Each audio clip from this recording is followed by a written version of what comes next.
So hey everybody, I am here showing my regular face again, in case you didn't notice. Because in my last video reviewing God's Not Dead, I realized I can do this without reading from a script and doing the static face.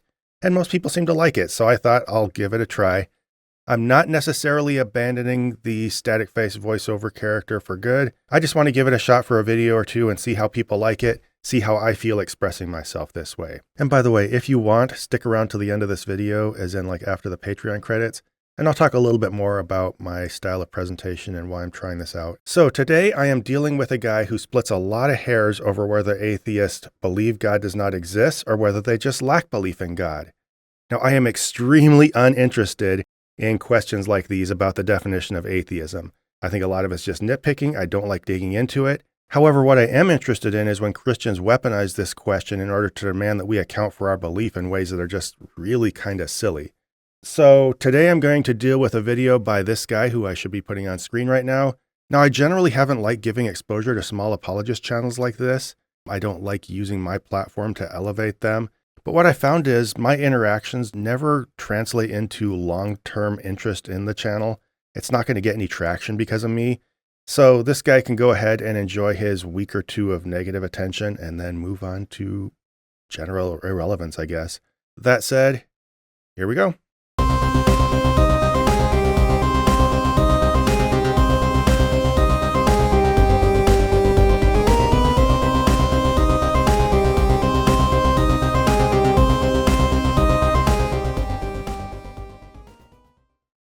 Throughout history, humanity has grappled with profound questions about existence, meaning, and the divine. Well, I guess at least two of those questions are profound. Want to guess which ones? Questions about existence and meaning are just going to naturally confront you because you are alive. Like it's just something you are going to think about if you're a thoughtful person. But questions about God, they only confront you if somebody who made up an idea about God comes to you and confronts you with them. So, two of them are things I think you should just think about if you're a thoughtful person. If you don't think a lot about the third, probably just means you make judicious use of your time, and I can't really blame you for that. Up until about 30 years ago, atheism has been defined as the active belief that God does not exist. A new definition has come on the scene describing atheism as the lack of belief in God. You keep using the word. I don't think it means what you think it means. Well, he insists on an old definition of an evolving word, but at least he also doesn't keep his memes fresh, right? And yeah, also, you're going to notice this guy uses way too many sound effects, way too many graphics, and way too many little video clips to cut in.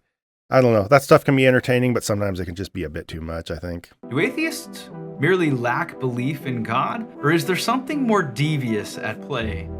Stick around to the end to see the payoff for the atheist in redefining atheism from an active belief that God does not exist to a passive lack of belief in God. So as much as I, again, am just really not that interested in precise definitions of the word atheist, I would agree that most atheists do more than just passively lack belief in God. However, I don't think the lack belief definition is anything devious. I think it's something more that atheists have retreated to because Christians just keep nitpicking us over exactly what it means that we believe in God or why we don't believe in God or how we define our lack of belief in God. So for this guy then to come around and say that we're changing the definition just to be devious, I just find a little obnoxious. Now, I don't think we're going to have to stick around to the end to find out what he thinks atheists are getting at because I think we know already. I think he's going to say that we're trying to dodge some burden of proof that we have to prove that his supernatural being that he proposes does not exist. But I guess let's just see in case I'm wrong, huh? If someone lacks belief in something, what does that tell you about the real world? Nothing. It just tells you something about the atheist's psychological state. I do think it tells you one thing about the world, and that it's a world in which nobody's shown this person anything that would compel them to believe. The lack of belief about God's existence is merely the absence of the proposition God exists in the atheist's mind. That's just like your opinion, man. Okay, look, I'm 48 years old and I have kids who are always telling me how old every meme is that I show them. And even I can viscerally feel how just ancient and crusty these clips are. There's a stark difference between a psychological state and a truth claim. Only the latter can be verified as true or false. A psychological state just is what one has or does not have mentally. If the atheist responds that belief in God is merely a psychological state, they fall into a dilemma. Firstly, if belief is a psychological state, it logically cannot have a truth value, rendering discussions about its truth or falsehood nonsensical. But if they counter theistic arguments, they implicitly make truth claims which contradicts their definition of atheism. Alternatively, if atheists accept atheism as a truth claim, the belief that God's existence is implausible, they must then provide evidence to support it. What kind of atheist are you? One that views atheism as a psychological state, or one that sees it as a claim to truth? If atheism is a psychological state, your position lacks logical consistency when engaging in debates about God. If atheism is a truth claim, you're standing on firmer logical ground, but now you are required to provide evidence for your worldview. Okay, this is just tedious. Like, it's pointless because everybody's belief or lack of belief in anything is a psychological state. So, like, what do we do? Just not discuss anything because it's all a psychological state? I mean, no, the whole point is whether that psychological state of belief or disbelief is justified, and then more to the point, how well it maps to some form of reality. So if you believe in something, you should be able to provide some form of evidence to back up why you have that psychological state. If you don't believe, you just give reasons like maybe you've never been shown anything that compels you to believe. Maybe that thing seems to run contrary to reality. There's all kinds of really good reasons. And I don't see why the fact that your disbelief as a psychological state has anything to do with it. If you give any of those reasons, then you've participated in a meaningful conversation. But I think this guy's reason for saying this is pretty clear. He doesn't want to let us get away with just not believing in his favorite thing. So he concocts this false dilemma where on one hand, we just hold some mushy, nebulous lack of belief that doesn't give us any reason to participate in conversation. And the only alternative to that is for us to be expected to prove a negative, which is really basically impossible. And we'll get into that more later. Kind of a handy thing for him when you think about it, right? If atheism is true, then the atheist should be able to answer the question, what best explains reality, atheism or theism? But they don't like taking on this question anymore. I doubt they ever like taking on that question because it's a stupid question. My disbelief in God doesn't and can't explain everything about the universe any more than your disbelief in vampires can explain everything about the universe. If you're trying to use one off-the-cuff model to explain everything about reality anyway, you're probably just guessing, and most of what you think might be silly. For instance, say the atheist takes the positive stance that materialism is true. There are no supernatural, spiritual, or metaphysical realities. Okay, now pay close attention to what he just said here, and I actually want to read it just to make sure I got it exactly right. He suggests that the atheist takes the positive stance that materialism is true. But what could this possibly mean? That material reality exists? We know that. It's all around us. If anybody wants you to prove that it exists, just point them anywhere and then keep taking them everywhere else in the universe and keep pointing them other places. Now, his second statement does clarify, but it does so in a way that reveals that he's not expecting us to make a positive claim that something actually exists. He's expecting us to make a positive claim that his God does not exist, which is expecting us to prove a negative. Basically, it's all just wordplay. Nobody needs to prove a negative. If somebody says something exists and you see no reason to believe it exists, then you're justified not believing it, and you can explain those reasons to the person without having to bear some kind of burden of proof to them. And by the way, you're also totally justified living as if that thing doesn't exist, which is kind of the point behind this. If I simply state that I lack a belief in materialism, it does nothing to refute their arguments. It doesn't actually engage with the content that they may have put forth in support of their positions. In response, the atheist could say, "Great. What did you think about my arguments regardless of your belief that obviously isn't informed by reality, argumentation, or cause and effect relationships?" And see, here he's just getting more explicit about trying to reverse the burden of proof. Because if materialism is just the belief that supernatural beings do not exist, then what does it mean for him to lack belief in materialism? It just means for him to lack belief that supernatural beings don't exist. It's just kind of using a double negative to state that he does believe that supernatural beings exist. So when he says, "I lack belief in materialism," he's not telling people he doesn't accept their claims without giving them an explanation. He's making a claim without giving an explanation. Not the same thing. Not at all. Likewise, the theist, when confronted with lack theism, can simply ignore the statement because it has no bearing on making claims about the real world. By broadly painting atheism as the lack of belief in a God, almost everything could be defined as an atheist. My car, my cell phone, this video, the White House. Everything that is not actively believing in a God is defined as an atheist. Now, I think there is a tiny little bit of truth to this part, because while again, I'm very uninterested in debates over the precise meaning of the word atheist, I think it is clear that the word connotes something more than just simple absence of belief in God.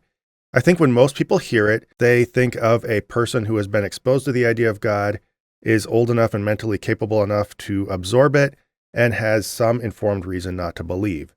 That's usually what people think of when they think of the word atheist.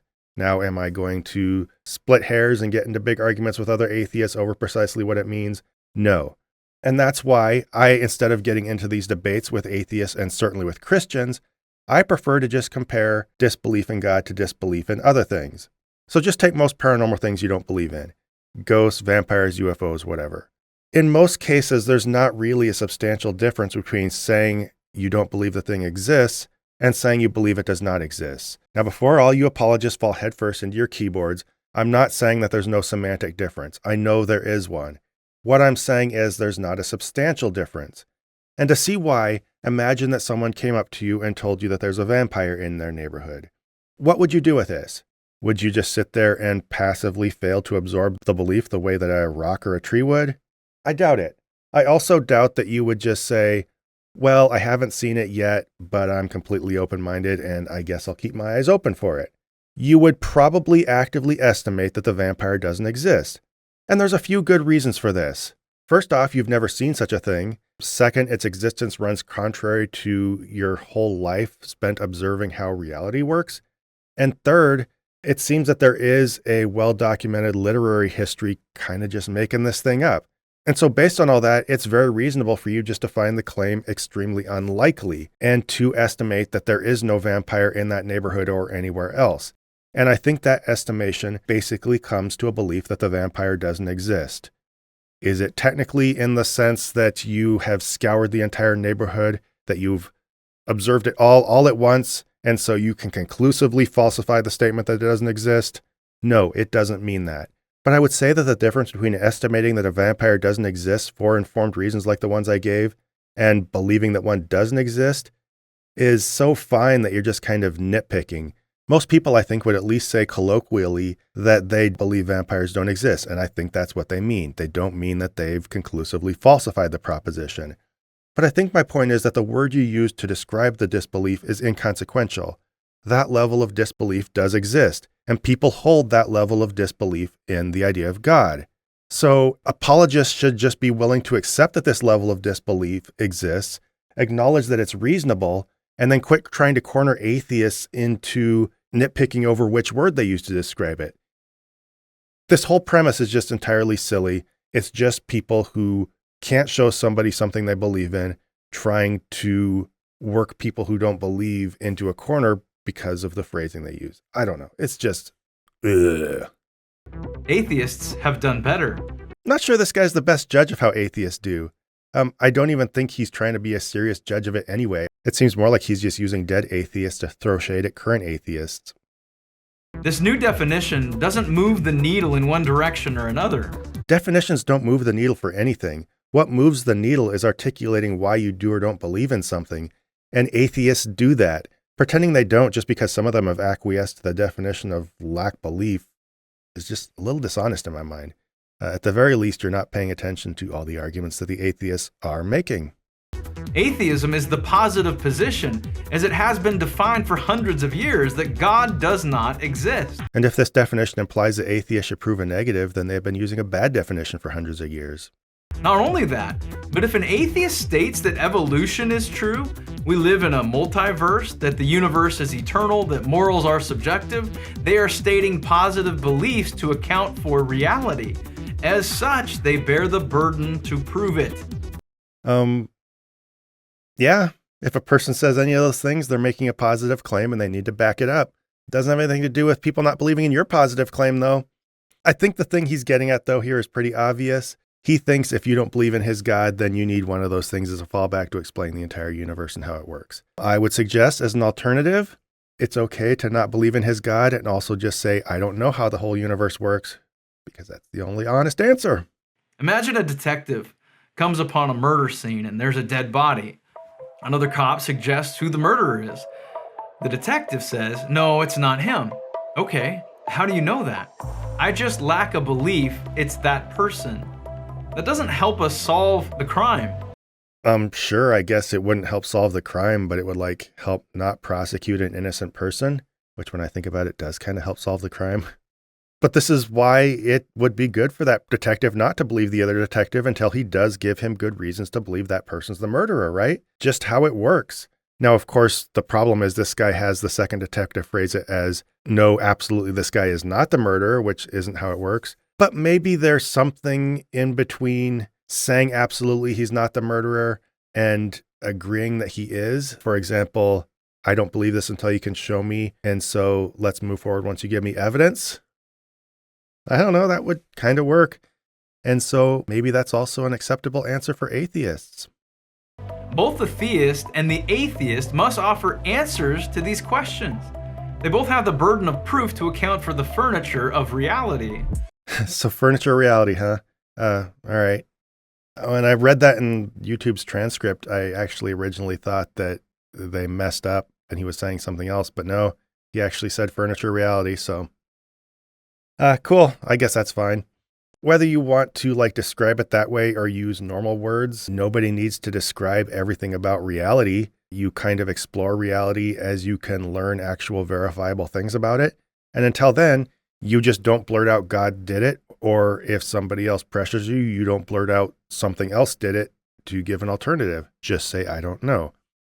My favorite analogy for this is something I'd come up with very early in my atheism, which is consider people who used to think that a God dragged the sun across the sky in a chariot. One person could explain the furniture of reality by saying a God carries the sun across the sky, and he could demand that somebody else explain the furniture of reality through some other alternative explanation. In that case, both of them would probably be wrong because they don't have the data to understand how the solar system works. So the best answer in hindsight would be, I don't know. Probably how it works now, right? When we ask the atheist if God exists, they cannot reply with, I lack a belief in God, logically. They can agree that God exists, disagree, then provide the reasoning for their disbelief, or they can respond with uncertainty.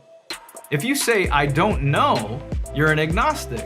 If you disagree with God's existence, you're an atheist. Oh, great, the atheist versus agnostic thing again. Look, I'm not going to do the chart with the atheist and agnostic quadrants on it because I think it undersells the level of our disbelief and plays into his lack belief in God definition. So it doesn't really help that much. What I want to do is instead, like I usually do, compare this to other forms of disbelief. For example, you might disbelieve in vampires. You might disbelieve in them very, very strongly. You might consider the whole idea absurd. But if somebody nitpicks you enough, you would have to admit that you have not observed the entire universe all at once, and thus you can't conclusively say that vampires don't exist. So does this make you agnostic on the question of vampires? Technically, in that you lack absolute knowledge, yes. Is this meaningful? I don't think so. Calling somebody agnostic about this is not really a consequential thing to say. So haranguing people about their certainty of disbelief in something you want to propose, and then when they admit they can't be totally certain, saying, haha, you're an agnostic, not very helpful. Atheists need to explain various phenomena.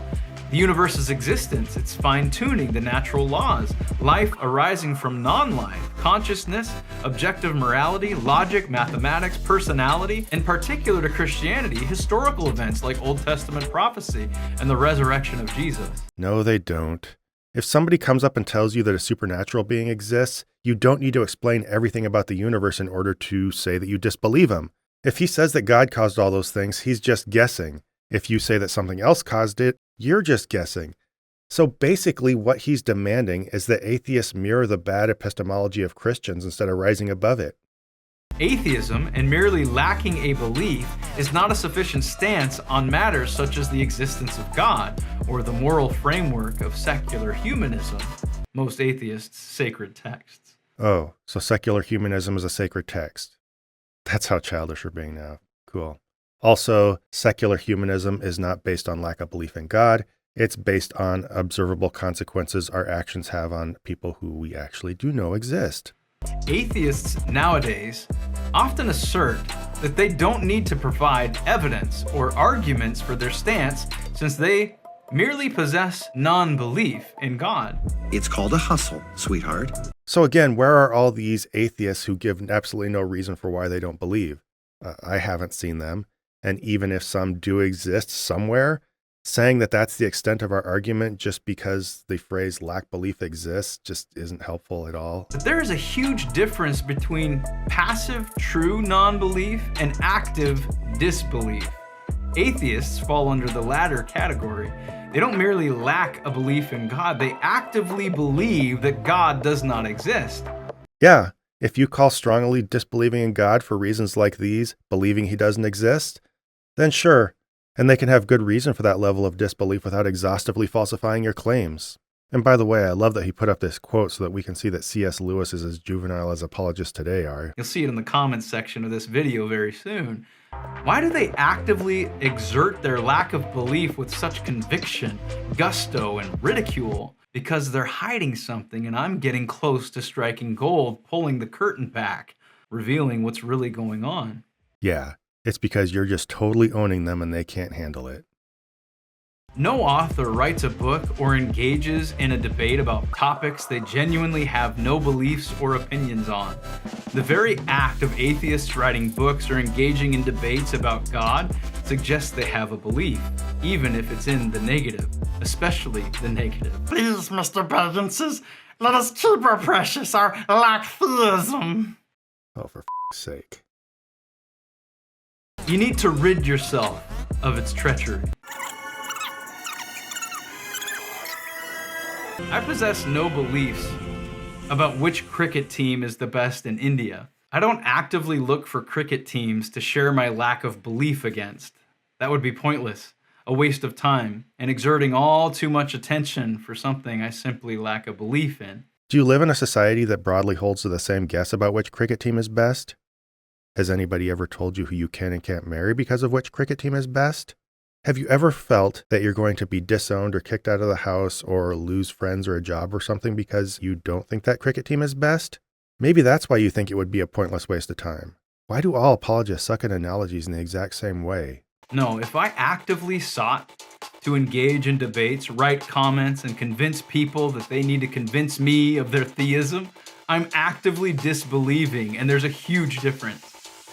Sometimes atheists will talk about not having to prove unicorns, flying spaghetti monsters, or fairies in my crawl space. And they're right. No evidence is required to reject the existence of fire-breathing dragons that are invisible and undetectable by any scientific means.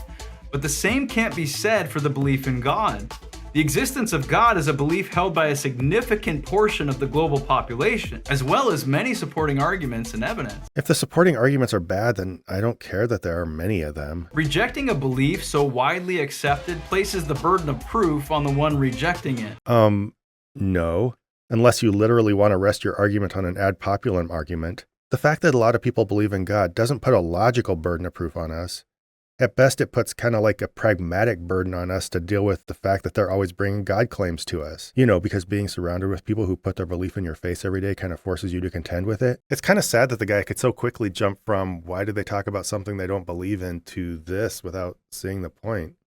Since there exist powerful arguments in favor of God's existence, a mere dismissal without providing counter reasons seems intellectually dishonest. No, what's dishonest is saying that atheists don't provide counter reasons just because the phrasing lack belief exists.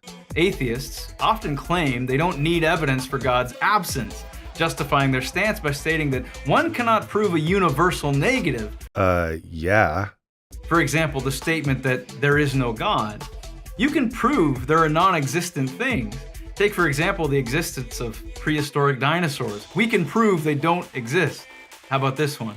There are no gods that can create a rock so heavy they couldn't lift it, though they be all-powerful.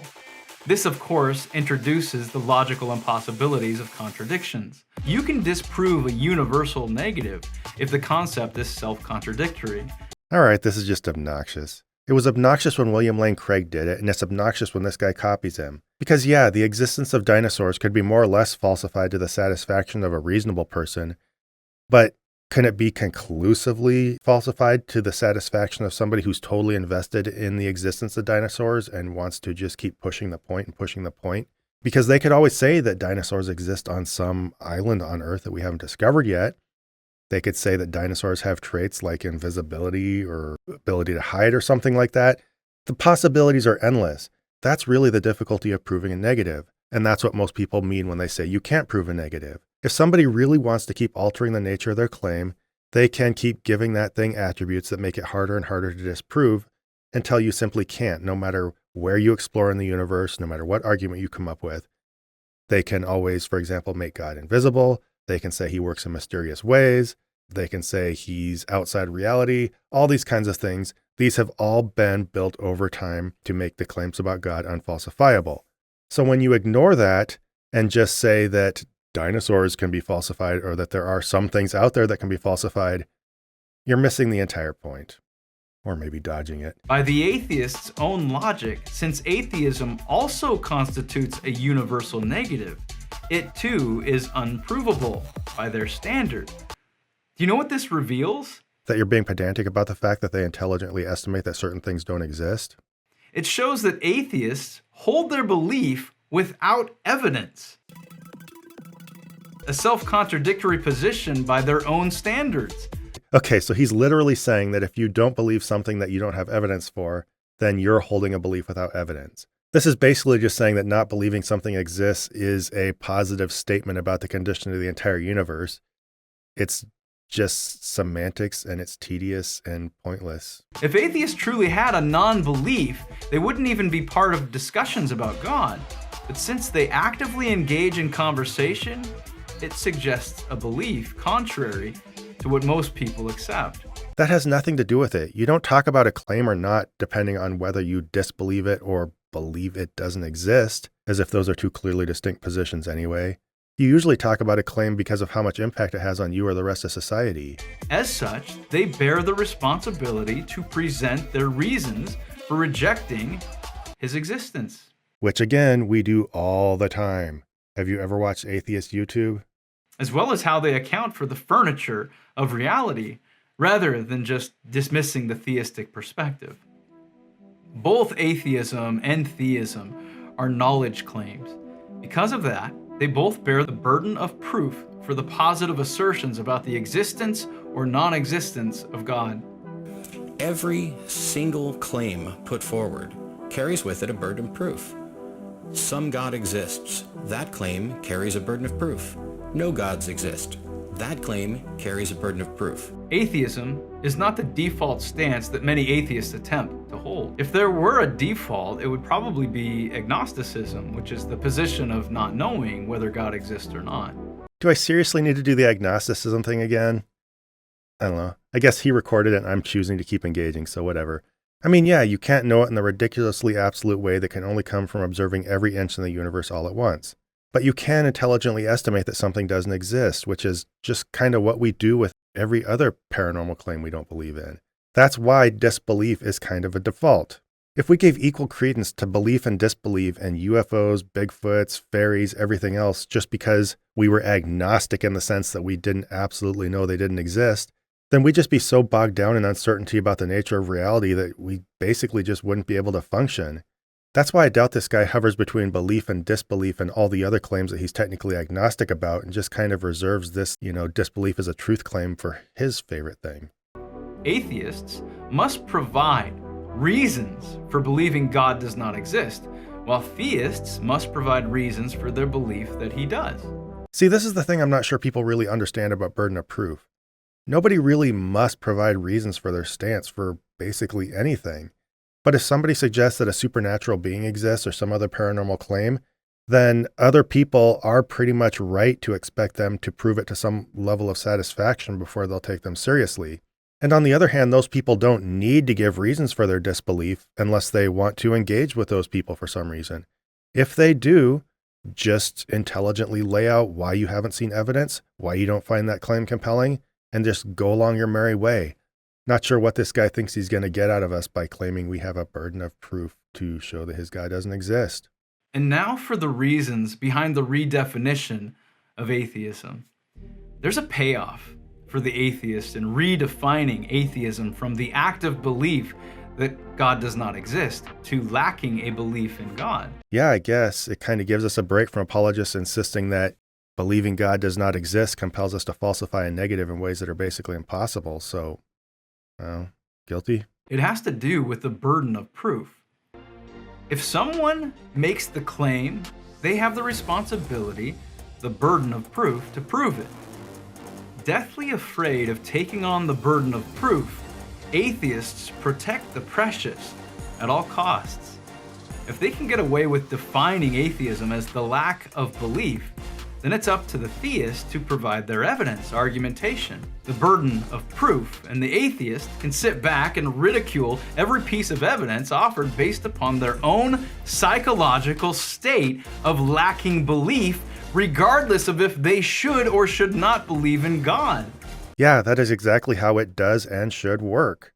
Since the theist, like the ufologist or cryptozoologist, is proposing the existence of something that doesn't manifest in reality, then it does fall on them to back up their claim. But the problem is in how he portrays atheists reacting. He doesn't just give a neutral description of them not believing Christians' claims, he depicts them sitting back and ridiculing the evidence. I mean, that's an easy route to take, If you say something people don't believe you, don't take that to heart, don't examine your arguments, don't think about why. Just assume that you just gave rootin' tootin' awesome arguments and other people just don't believe you because they're mean and smart alecks or mockers or whatever. That's one route you can take, I guess. Do better, atheists. Yeah, sure. I'll get right on that. Take courage and provide a robust philosophical treatise for why your worldview best accounts for the furniture of existence. All right, I'm going to cut off here because the rest is him just giving us this big long list of books and talking about how we really need to dig in and explore his supernatural claims. And I guess he won't take us seriously until we do that enough. Problem is, we're already doing that. Like, I have this YouTube channel where I've made almost 300 videos, and I don't think there's a single one where I just say, I don't believe in your God, and I'm not going to explain why. I just lack belief the way my microphone does. I mean, it's silly. For him to pretend that we live in a world where atheists never explain themselves just because the word lack beliefs exists is kind of silly. But I think the problem is that he has trouble hearing our explanations. I think he's too deeply immersed in Christianity, like a lot of Christians are, not all of them, but many, especially the more you get into apologetics. They're just too deep into it. They dwell in it. They feel like it's the default just because they surround themselves with the claims, even though they don't realize that all they're surrounding themselves with is claims. They don't see God every day. They don't see miracles every day. None of it. They just repeat it, and so it feels very real to them. So I think this makes it hard for them, between that and their investment in the belief, to really understand where other people come from when they simply say, I don't believe you. I think they set the bar way too high for disbelief. They nitpick over what disbelief is or needs to be, and they just really have trouble understanding where other people come from. And I think that's what this guy's problem is. But the situation is incredibly simple. You've told us something exists, you can't show it to us or demonstrate it to our satisfaction, just like many other people have done with many other claims, and we don't believe you. And if you feel like we haven't done that to your satisfaction, if you think that we're just ridiculing you or we need to write more treatises about your favorite supernatural thing, have just not put in enough work to disprove something you tells us exists, then that's just kind of a you problem, not a me problem. That's the way I see it. Honestly, I've put a lot of effort into trying to understand your faith and its claims, as well as the people who are in the faith. I grew up in it. It used to be my faith. I wrestled with it as a believer and as a non-believer, and I feel like I'm not perfect, but I have a pretty good insight into how it works. I might be wrong. I'm not going to come up to you and say that I'm absolutely right, but I have explored it pretty deeply, and I think I have at least some informed reason not to believe, and I also have some fair insights into the mindset of believers.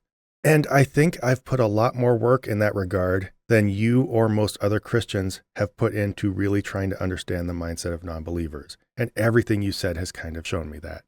So honestly, I think if there's a deficit in understanding between us, it's not because I haven't tried hard enough to understand you. I think it's because you and other Christians have not tried hard enough to understand atheists. And honestly, I think a lot of times you're kind of trying not to understand us. So maybe write a treatise about that. Bye, everybody.